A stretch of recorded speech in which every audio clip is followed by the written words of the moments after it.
6 foot, get foot, romance, revenge.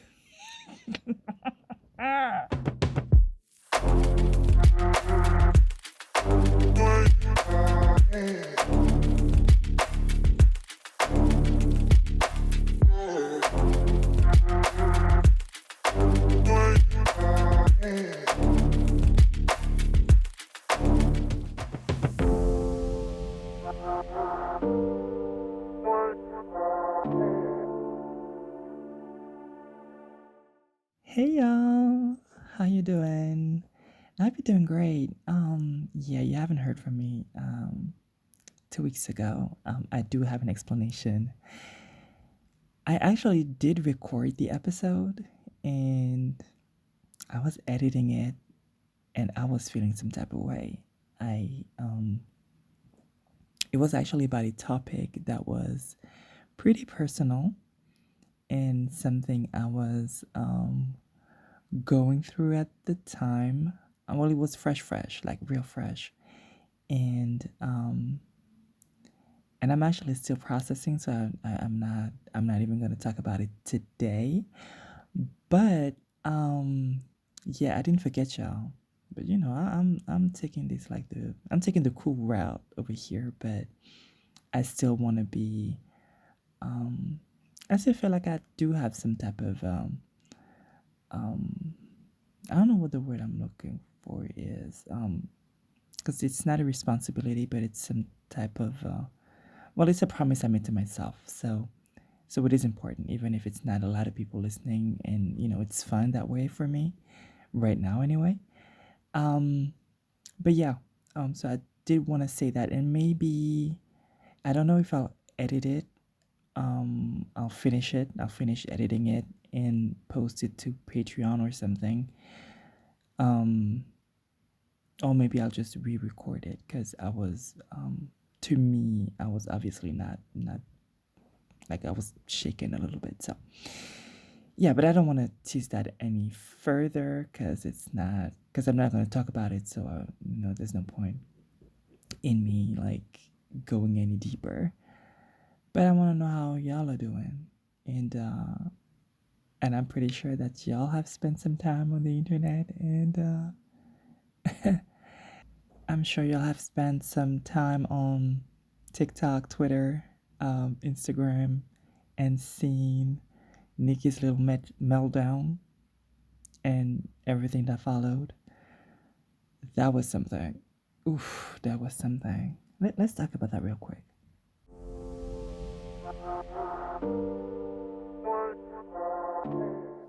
So, do we talk about Megan or do we go straight to Nicki? I think I'll say a quick word on Megan. It was well executed. The video was really good. The song itself, I don't like, okay, all right. But the lyrics were pretty good, right? It was fine. I'm not gonna lie. I'm not gonna say that I was a huge fan. I just think it was fine. But that line about Megan's Law was everything and was absolutely amazing. That was well thought out. That was smart. That was not gross or triggering or anything weird. It was very well executed. Now the response, whew. Um, I remember someone saying that it's like Nicki Minaj doesn't know that she's Nicki Minaj, and yeah, it shows the insecurities. They do show, and it's pretty sad. Yeah, that public meltdown, and I don't know. It was giving like lack of self awareness. It was giving I don't know the power that I have. Actually, no. Let me take that back. She does know the power that she holds when she seeks her like her fans and the barbz on people to dox them and all the mess that happens regularly. she knows, she's quite aware of that power, but it's like she's not aware of her value as a person. And I don't know, it's like the same scenario keeps repeating itself. So every single time there's a new female rapper, um, it's like she's only able to have some type of relationship with that rapper if that person is a fan, if that person positions themselves below her and praises her as the queen. And other than that, she's unable to have any type of relationship with these people. So they can't have a chance. They can't be successful, um, like under terms that are not hers. Um, like I don't know, like she needs the people to bow down, and there's some weirdness in that. So I can understand that, artists and their egos, yeah. I mean, it gets weird, but okay. I can understand that she wants to she wants her work to be recognized. I can understand that she wants I don't know, she wants to be on top. Why not? Even that I can sort of understand. I mean, it's a little ridiculous to me, but okay, I can get that. But then why not just be better in order to stay on top? Why not continue the great work she's been doing to remain on top, right? Why always get into mess?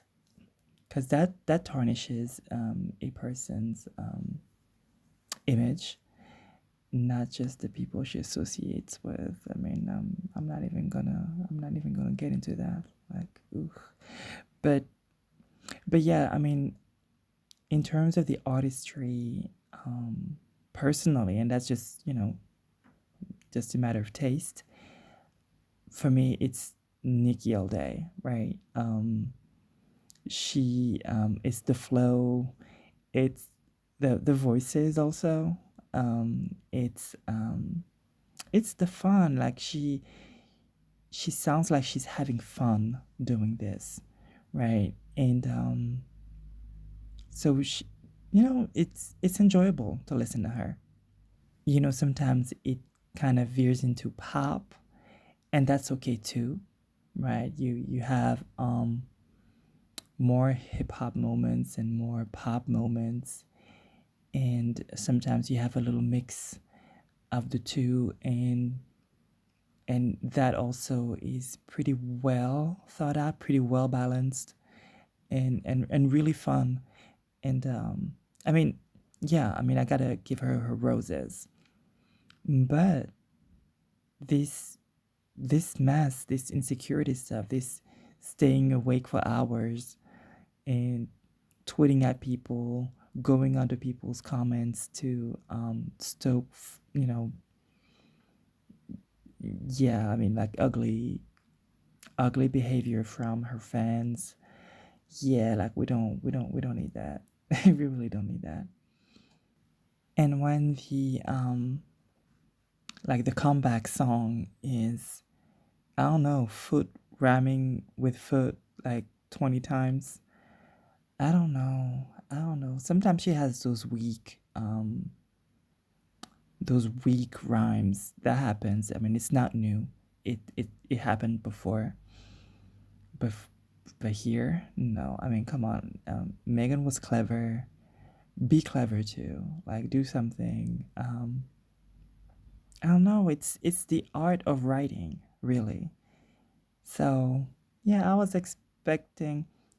No, I was not expecting anything, to be honest. I was not expecting anything.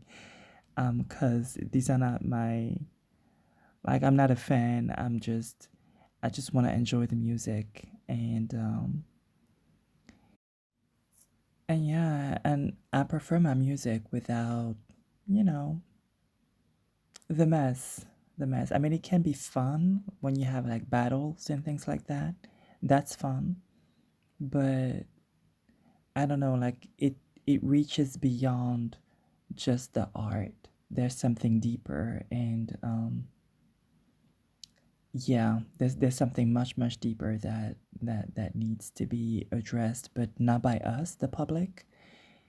Um, it's yeah, it's much more personal than that. But yeah, but shout out to Megan. I mean, she's not listening to this, but well, who knows?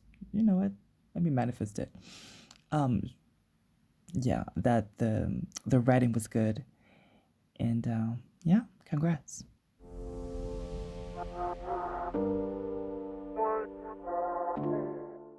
Another update that has nothing to do with pop culture and celebrities.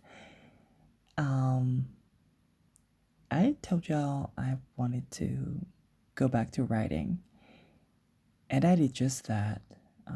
Actually, for the past 3 weeks or so, I've been writing a lot more, but also I've been learning quite a lot.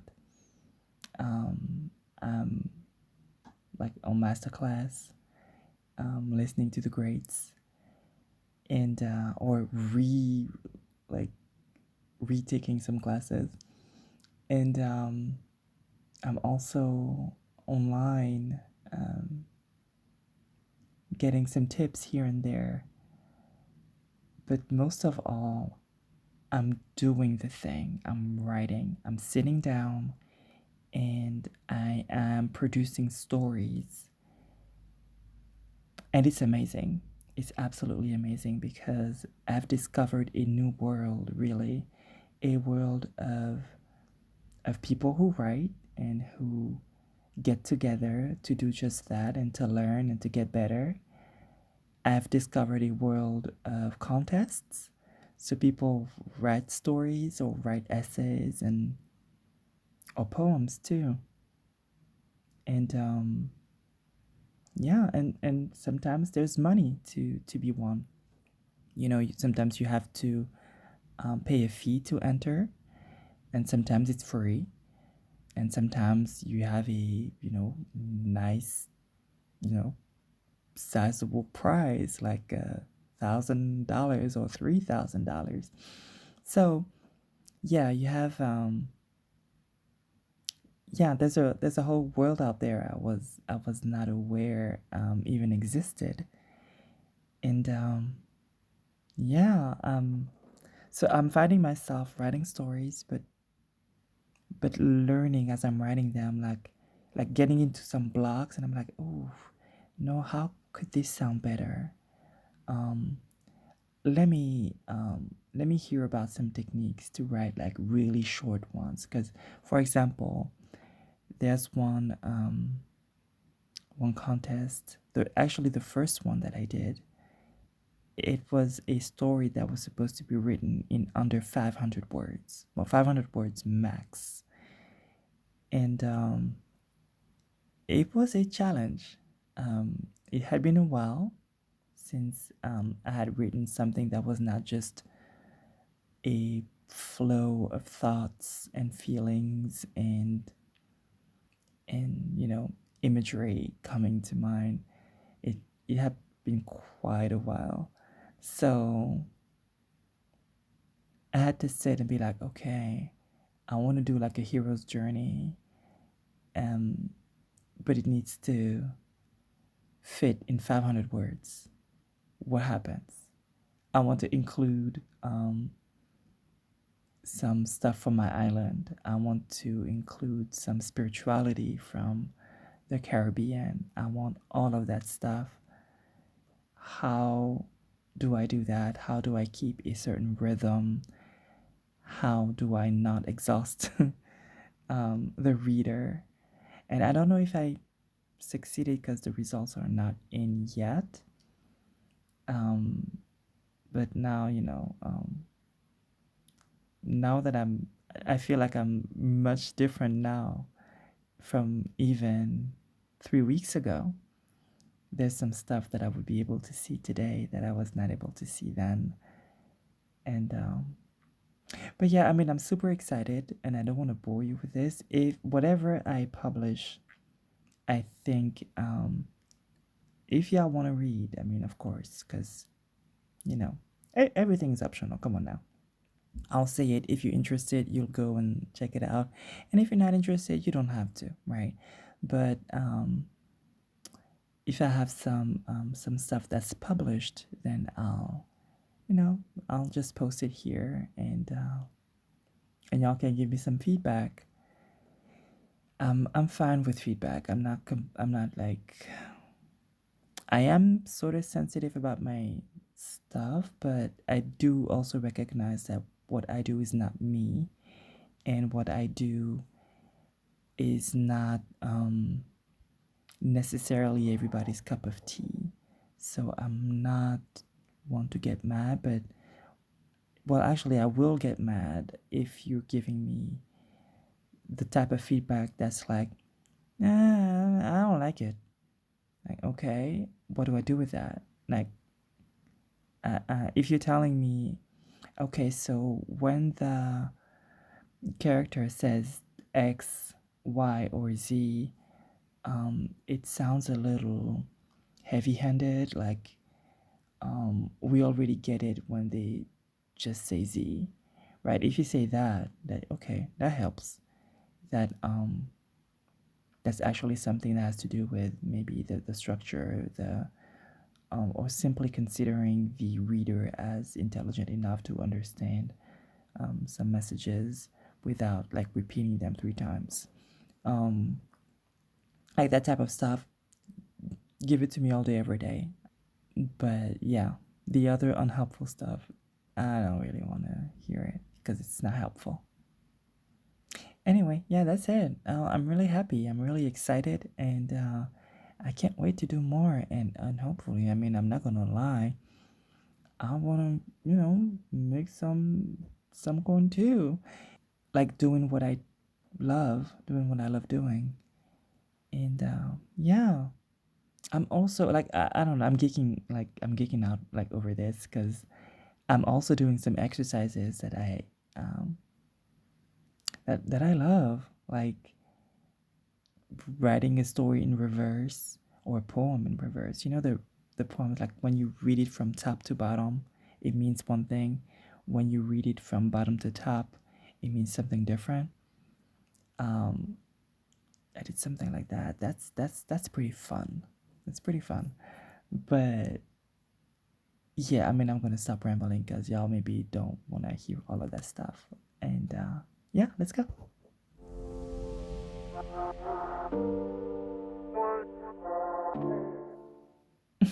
So, baby, do you have some coins? Because I do need some coins, right? You already know. Um, yeah, if you want to support me, if you want to help me do this a little better, get better sound quality, maybe maybe get me a cup of coffee or something. Tea actually right now would be great. Um, yeah, something like that. Just it doesn't need to be much. Just support, right? Well, if you want to do that, you can go to ftnpod.com and get to the button at the top that says donate. And from there you can donate any amount you want, right? You're free. There's no commitment. You can do whatever you like.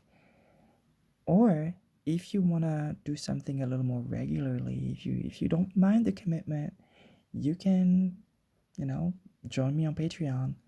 And that's ftnpod.com also, and you'll see the Patreon button. You know that it works just the same. Well, not exactly the same. It's Patreon, and from there it goes. And from there it starts at $2 a month, just $2, baby. And yeah, you can show your support that way. And if you don't want to, you don't have to. You can also do the free thing. Now that I really insist on the free thing, and you know why? Because it's free, right? It doesn't cost you a thing. You can share this podcast. You can, I don't know, comment. You can rate the the podcast too, because that's great for the algorithm and all of that good stuff. I'm not super active on Twitter, but if you wanna, you know, share it on Twitter, tag me, FTN Pod. I'll be happy to actually repost and all of that good stuff. So thank you so much. And yeah. Well, I mean, thank you for your time, but also thank you for the support because it's it's noticed when it happens. So thank you so much.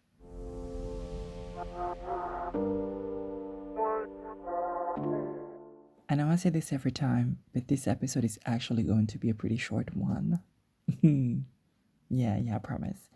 So it's actually inspired by one of my besties. Like, hey boo boo, I love my besties.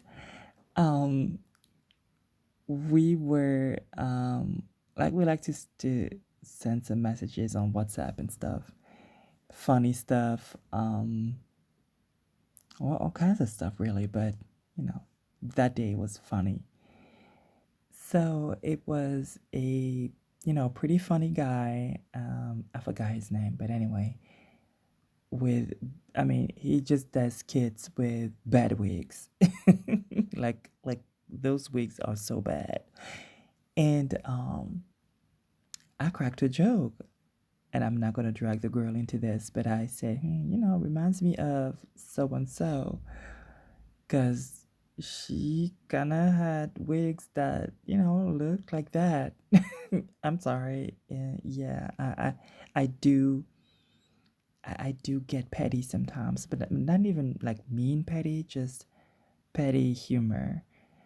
But anyway, it was in private, and my friend was like, "Hey, like, you need to not equate a man in a wig, um, with a trans woman. Like, that's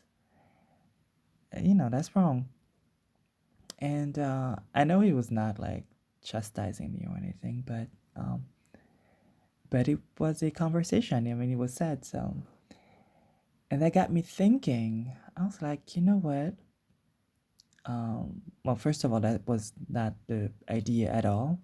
I was not talking about the person in a wig, like the man in a wig looking like the trans woman. What I was talking about was those ugly ass wigs that were ugly as hell, and she had similar looking ugly ass wigs. I was comparing wigs. That was not the same thing. But still, the reaction kind of got me thinking. It was like, it's interesting that we understand how transphobia works, right?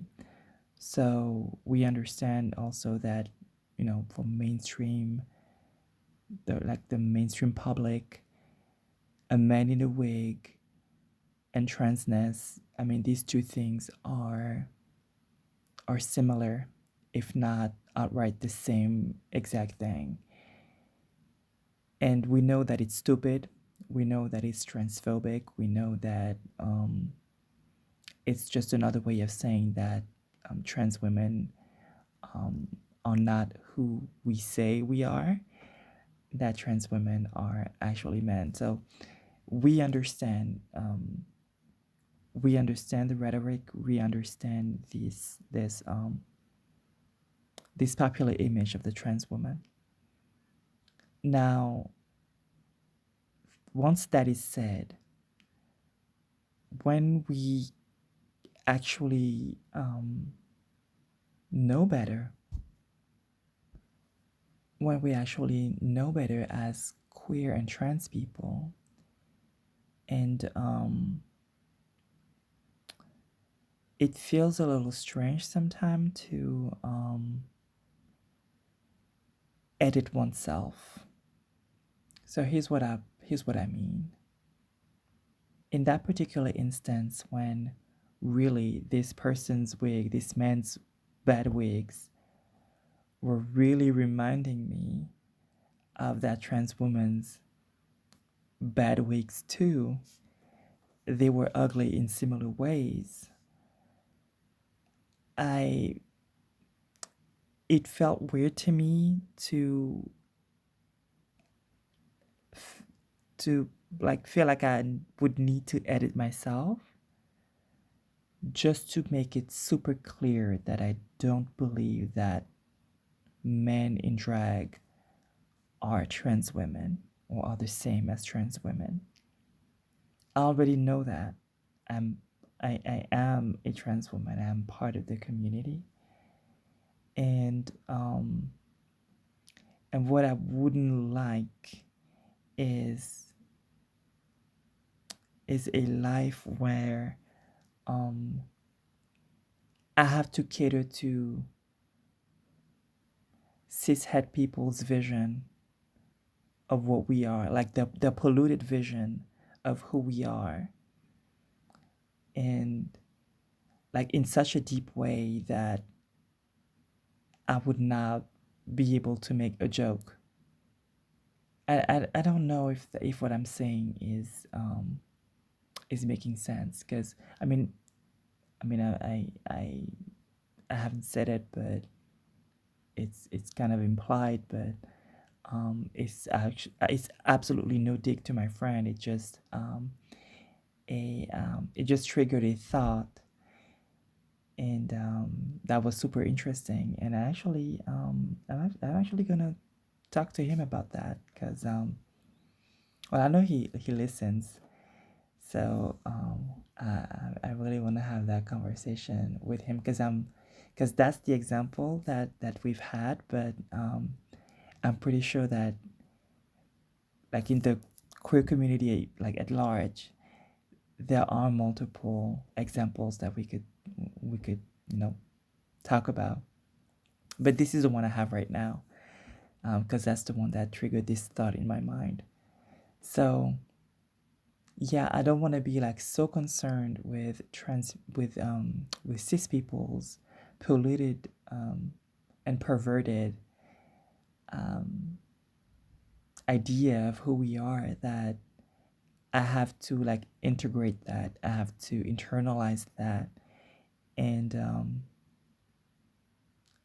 not just live and continue to exist. Like,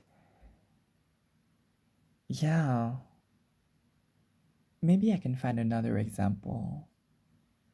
Um, in the gay community, so there is this perverted and polluted vision of cishet people, that gay men are quote unquote effeminate. And now, because they have that perception, it's like ignoring a gay man's femininity. His like, for example, a flamboyant, feminine gay man. It would be like ignoring his femininity, um, because the cliche says that gay men are feminine, and so we're not going to acknowledge him and the way he is, in order not to feed into or play into the stereotype and the cliche. That's what it kind of sounds like to me. It's like self-editing, but it's not helping anyone, in the sense that it's not helping cishet people change their minds about the way they perceive the community. It's not doing that. It's only like a self-inflicted wound, kind of. Do you know what I'm saying? It's like um, it's like the oh, it's like the panopticon. That person, um, where at the end, um, the prisoners are pretty much their own wards. They are their own CEOs, because they feel like they're being observed all the time. Um, Yeah, that's kind of what it's giving.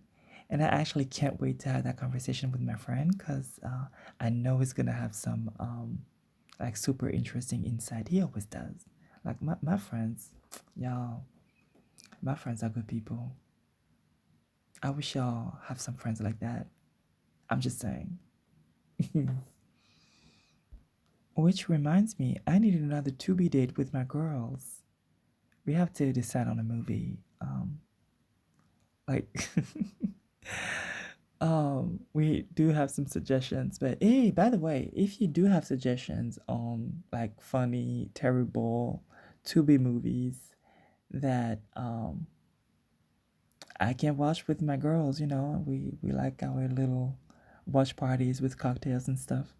So, yeah, let me know. I'm open to suggestions. Anyway, like I said, see, I did not lie. This is a short one. I'm proud of myself. Not as verbose today. And yeah, let's yeah, say thank you now. No, okay, let me stop.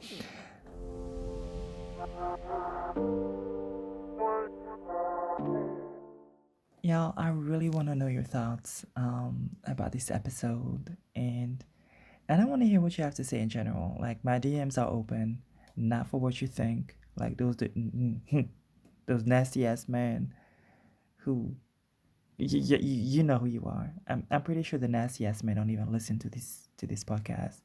They just they just be on Instagram and TikTok and be like, ooh, hey, like, Anyway, um, but yeah, my DMs are open for everybody else.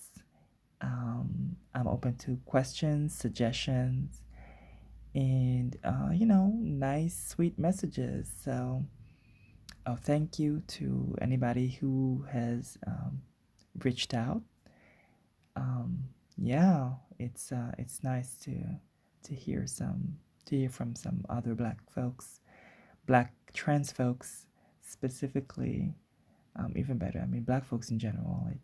It's always nice, but black trans folks who want to be a little less, you know, alone in that little corner of the world. So that's always cool. Please reach out and yeah, take good care of yourself, y'all. And we'll talk soon. All right.